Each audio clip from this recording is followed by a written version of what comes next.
vocês novamente para mais uma aula de história. Para quem não se lembra meu nome, eu me chamo Daniela Estevão. E vocês sabem que matéria que eu vou dar hoje? Que conteúdo? Conseguiram perceber por esse videozinho que a gente acabou de assistir? Alguém sabe me dizer? Se alguém falou Primeira Guerra Mundial, acertou. Eu vejo que esse conteúdo é um dos mais interessantes. Acredito eu, por ser algo que tem acontecido há pouco tempo, né? 100 anos para a história, a gente sabe que é pouco tempo. Foi a primeira guerra global, onde a maioria dos países participaram. Então, não é à toa que ela por muito tempo foi chamada de a Grande Guerra. E realmente foi um marco para a humanidade. Vamos conferir agora as principais características, as causas, como estava a Europa antes dessa guerra e como ela terminou. Então vamos começar nossa aula? Então vamos lá, moçada, vamos entender um pouquinho da Primeira Guerra Mundial. Antes da gente entender as causas, eu queria passar para vocês como que a Europa estava vivendo nesse momento. Toda vez que você for estudar uma revolução, uma revolta, uma guerra, é interessante você entender como que as sociedades que estão envolvidas estavam vivendo, o que levou, porque se estivesse tudo bem, né, a gente vai entender nesse momento, diante de uma revolução, por exemplo, se estivesse tudo bem, eles não iriam passar pelo processo de revolução, iam continuar do jeito que estava. Diante de uma guerra, o que levou, né, como que eles estavam vivendo, qual que era o sentimento da época, o que eles desejavam, né, por que de ir para uma guerra? Creio que vocês já aprenderam o que foi o imperialismo. Quero retomar essa questão imperialista com vocês rapidinho, para a gente entender qual foi a principal causa da Primeira Guerra Mundial. No final do século XIX, a Europa estava passando pela segunda fase da Revolução Industrial, ou seja, produzindo cada vez mais no menor tempo. Mas o que é tão importante? Além de eu produzir muito rápido, ter uma qualidade boa, conseguir matéria-prima barata, eu preciso levar minha mercadoria até as outras pessoas. Eu preciso ter para quem vender. E é aí que começa a corrida imperialista. Não adianta eu tentar dominar um outro país que também está passando pelo processo de revolução industrial. Ou seja, eu tenho que buscar lugares que não estão. E quais são as regiões, né, que não estão passando por esse processo? África, continente africano e continente asiático. Então, os países que passam mais rápido pelo processo de unificação, pela Revolução Industrial, já começam a buscar lugares para dominar. Só que esse imperialismo pode ser feito de duas formas. Ou economicamente, fazendo acordos, ou até militarmente. Nós temos os dois modos. Ou até os dois juntos, o domínio econômico e militar. Então, eles começam a disputar as melhores regiões. Só que vai ter dois países que vão atrasar esse processo. Porque se unificaram tardiamente, passaram pelo processo de revolução industrial também tardiamente. Quem é? A Alemanha e a Itália. Como elas não entraram, né, elas chegaram atrasadas no processo, quando elas chegaram para pegar os lugares na África, já não tinha lugar legal, não tinha nada de bom para eles. Assim, lugares bons para fazer comércio. Aí, como eles não conseguiram, o que eles vão fazer? Vão tentar pela força. Que força é essa? Primeira Guerra Mundial. Então, aí já ficou bem claro, a corrida imperialista, ou seja, né, esse processo de expansão para conseguir mercados consumidores e locais também que vão me oferecer matéria-prima mais barata, vai ser a principal causa da Primeira Guerra Mundial. Não é a única, é a principal. Quais são as outras causas aí, né? A concorrência econômica, como eu já disse, falando para vocês, mas associada a uma corrida armamentista. Eles ficaram num período que a gente chama de paz armada. O que seria essa paz armada? Eu não estou em guerra, mas eu estou me aliando com meu amigo, se alguém me atacar, eu vou conseguir me defender.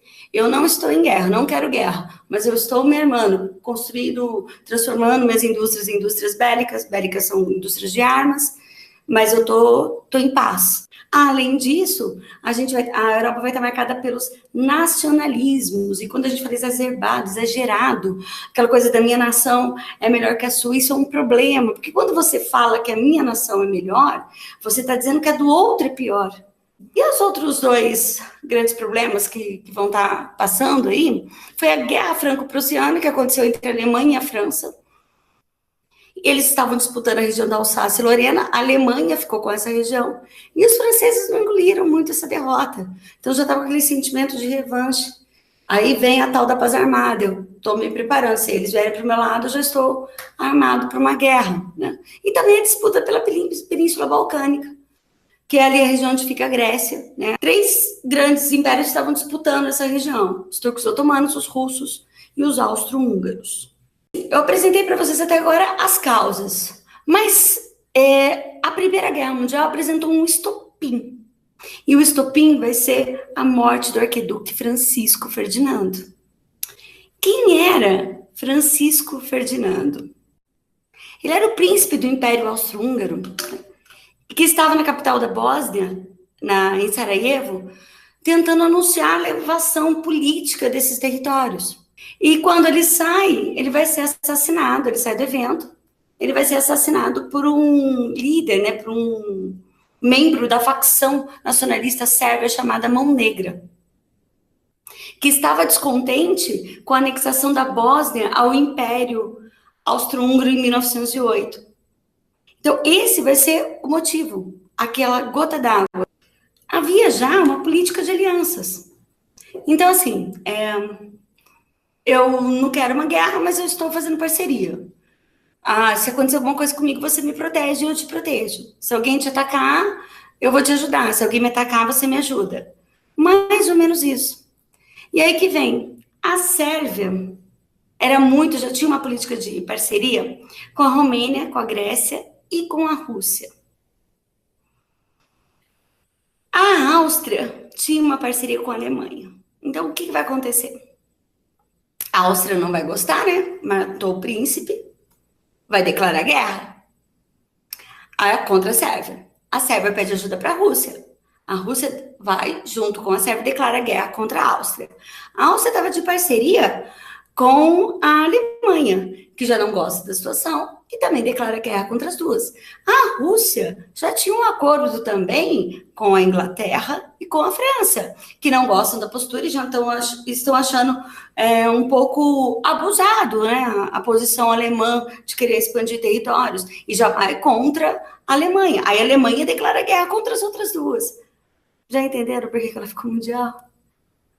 Porque, de alguma forma, todos os países começaram a participar. Talvez não nesse primeiro momento, né, dessas alianças.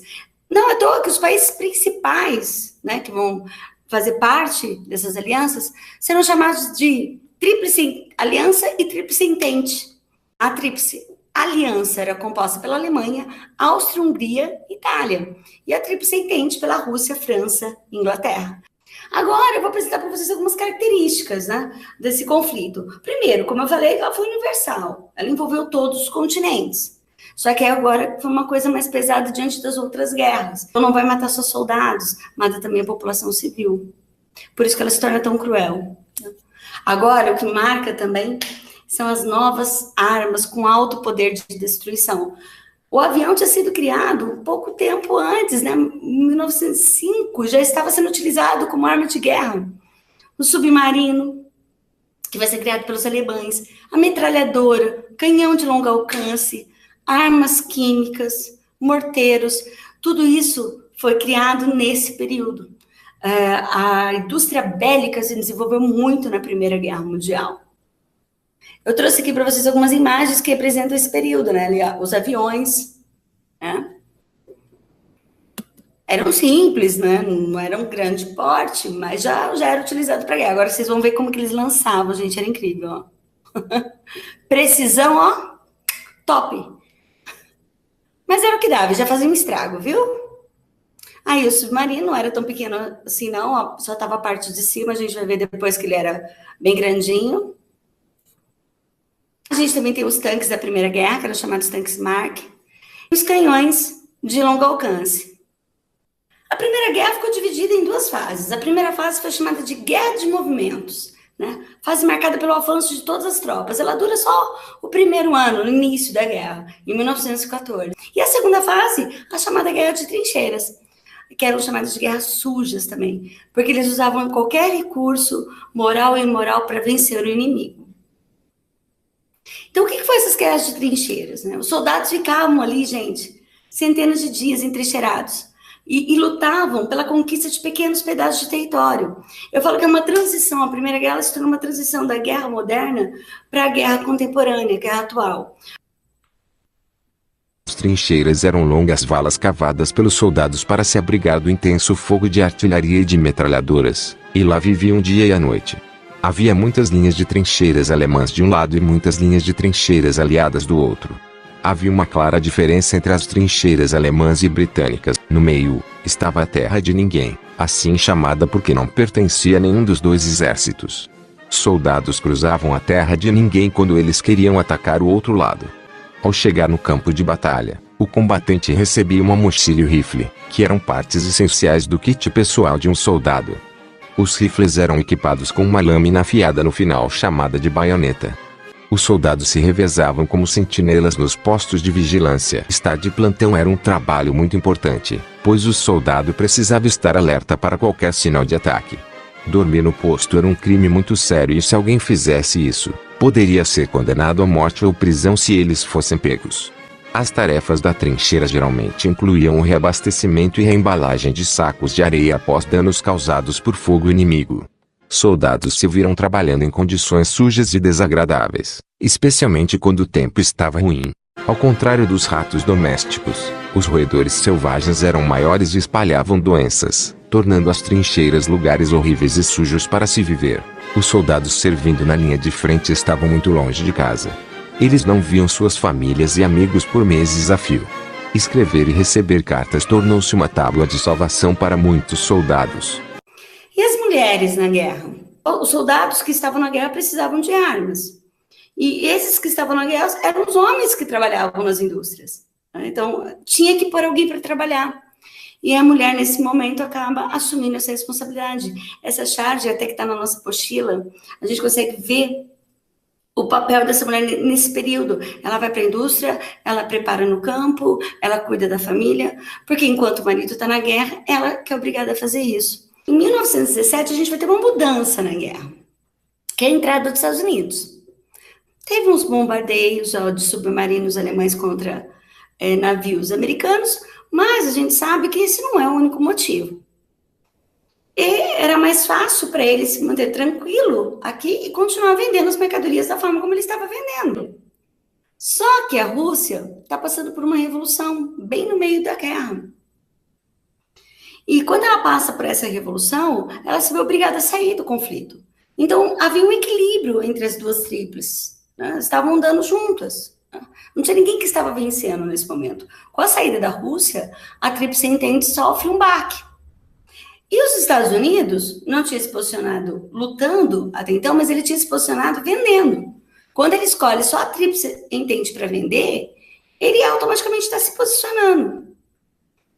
E mediante essa preocupação deles perderem e eles não pagarem o que devem, né, que esse que é o principal motivo, os Estados Unidos entram na Primeira Guerra Mundial. E o Brasil na guerra? O Brasil vai participar ao lado da Tríplice Entente, enviando em 1918 enfermeiros, medicamentos e um grupo de aviadores do Exército da Marinha, que vão ser integrados à Força Aérea Real Britânica. Agora, um desfecho final que vocês não imaginam da Primeira Guerra Mundial é a participação italiana. A Itália, quando ela percebe que os Estados Unidos entram e fica mais forte na guerra, ao invés de ela continuar lutando, né, como ela lutou desde o início, ao lado dos alemães, ela muda de lado um pouco antes da guerra terminar. E ela vai ser considerada a nação traidora. Quando acaba a guerra, ela não é considerada culpada, mas ela também não ganha nada com a guerra, porque ela é considerada traidora. E quais foram as principais consequências da Primeira Guerra Mundial?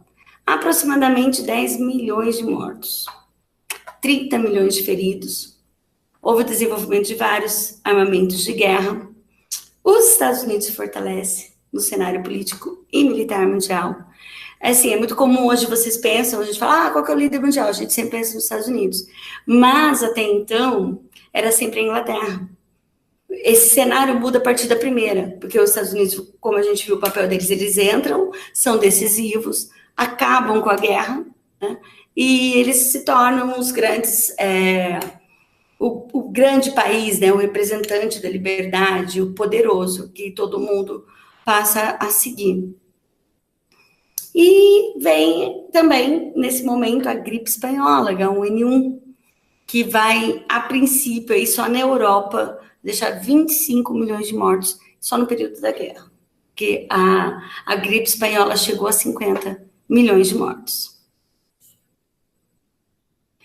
Depois eles criaram a Liga das Nações, que o objetivo era garantir a paz mundial. Deu certo? Não, né? Rolou a Segunda Guerra.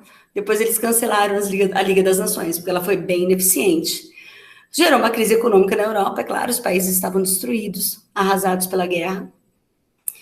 A indústria brasileira vai ter um salto, vai se desenvolver nesse período, né? E o revanchismo, como eu falei para vocês, em função do Tratado de Versalhes. A Alemanha vai se sentir ofendida e vai querer revanche.